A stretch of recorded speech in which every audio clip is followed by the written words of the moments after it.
নমস্কার বন্ধুরা, আমি তন্ময় আর আপনারা আছেন ইনফরমেটিভ তন্ময়ের সাথে। বন্ধুরা, আজকে আমি আরও একটি ভ্রমণ সংক্রান্ত বিষয় নিয়ে আপনাদের সামনে চলে এসেছি। বন্ধুরা, তৈরি হচ্ছে 4 লেনের রাস্তা। আরও কম সময় পৌঁছে যাবেন আপনি দীঘা। হাতে কয়েকদিনের ছুটি থাকলেই মনটা কেমন যেন পালাই পালাই করতে থাকে।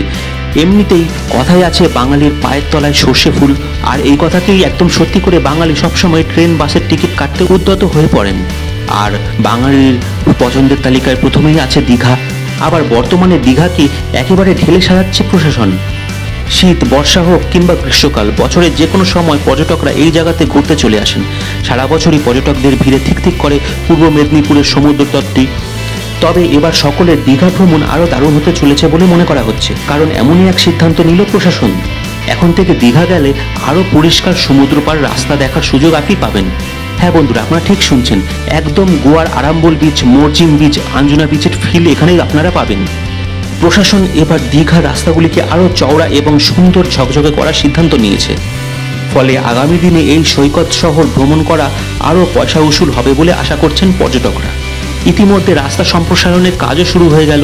দীঘার মূল প্রবেশদ্বার পর্যন্ত 4 লেনের রাস্তা তৈরির সিদ্ধান্ত নেওয়া হয়েছে প্রশাসনের তরফ থেকে। ডিপিআর তৈরি করা হচ্ছে, শুরু হয়েছে কাজও।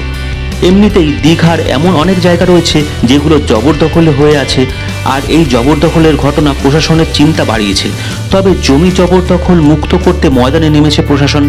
কাঁথি পৌরসভা কর্তৃপক্ষ, জেলা প্রশাসন দীঘাকে একদম ঝা চকচকে করার সিদ্ধান্ত নিয়েছে।